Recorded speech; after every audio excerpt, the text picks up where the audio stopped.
Hi everyone, welcome to Films to Fashion. So, hope you all fine. இன்னைக்கு நான் என்ன பேசணும்னு நினைச்சேன் அப்படின்னாக்கா,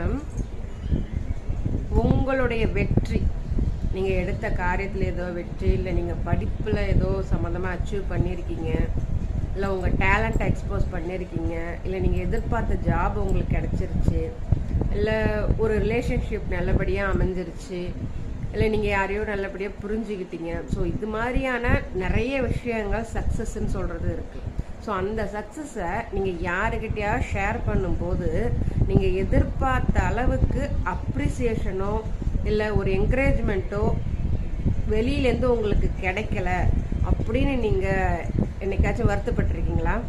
கண்டிப்பாக வருத்தப்பட்டிருப்போம். ஏன்னா இது எல்லா லைஃப்லையும் நடக்கிறது தான்.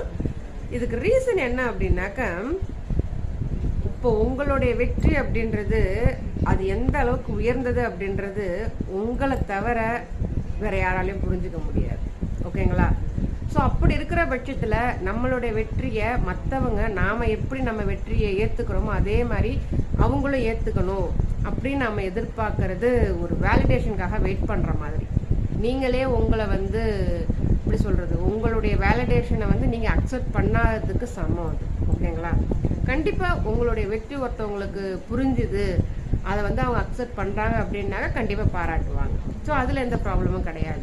பட் நீங்கள் எதிர்பார்க்குற இடத்துலேருந்து ஒரு பாராட்டோ ஒரு என்கரேஜ்மெண்ட்டோ கிடைக்கல அப்படின்றப்போ கண்டிப்பாக வருத்தப்படுவோம். தப்பு கிடையாது, வருத்தம் இருக்க தான் செய்யும், அது இயற்கையும் கூட. ஸோ அதை ஒரு வருத்தமாக நான் எடுத்துக்க வேண்டாம் அப்படின்னு தான் நான் சொல்கிறேன். ஏன் அப்படின்னாக்க, இந்த வெற்றிக்காக நீங்கள் எவ்வளோ எஃபோர்ட் போட்டீங்க, உங்களுடைய பிளான் என்ன, உங்களுடைய ஸ்ட்ராட்டஜி என்ன, இதுக்கு உங்களுடைய ஹார்ட் ஒர்க் என்ன அப்படின்றத ஃபஸ்ட்டு அக்னாலேஜ் பண்ண வேண்டியது யார் அப்படின்னாக்க நீங்கள் தான். ஓகேங்களா? நீங்கள் அக்னாலேஜ் பண்ணிட்டீங்க அப்படின்னாக்க எந்த ஒரு வேலிடேஷனோ அப்ரிசியேஷனோ உங்களுக்கு தேவையே கிடையாது. அது எதுவுமே உங்களுடைய அக்னாலேஜ்மெண்ட்டை விட பெருசும் கிடையாது. ஓகேங்களா? இது என் லைஃப்பில் நான் கற்றுக்கிட்டது. என்னுடைய டேலண்ட் ஆகட்டும், என்னுடைய லைஃப் சக்ஸஸ் ஆகட்டும், என்னுடைய என்னுடைய இதை எக்ஸ்போஸ் பண்ணுறதாகட்டும், எனக்கு பிடிக்குது, நான் செய்கிறேன். ஸோ அப்படி செஞ்சிட்டு இருக்கும்போது இன்னொருத்தவங்க வேலிடேஷன் கொடுத்து தான் அதை நான் என்னுடைய வேலிடேஷன் நான் அக்செப்ட் பண்ணணும், என்னுடைய டேலண்ட்டை நான் அக்செப்ட் பண்ணணும் அப்படின்றது எதுவுமே கிடையாது. ஓகேங்களா? ஸோ உங்களுக்கு ஏதாச்சும் நீங்கள் சக்ஸஸ் ஒரு விக்ட்ரி அச்சீவ் பண்ணிட்டீங்க அப்படின்னாக்க ஃபஸ்ட்டு நீங்கள் அதை மனசார ஏற்றுக்கோங்க. ஓகேங்களா? அப்படி நீங்கள் ஏற்றுக்கிற பட்சத்தில் வெளியிலேருந்து உங்களுக்கு கிடைக்காத அந்த வேலிடேஷன் அப்ரிசியேஷனை பற்றி நீங்கள் எந்த கவலையும் பட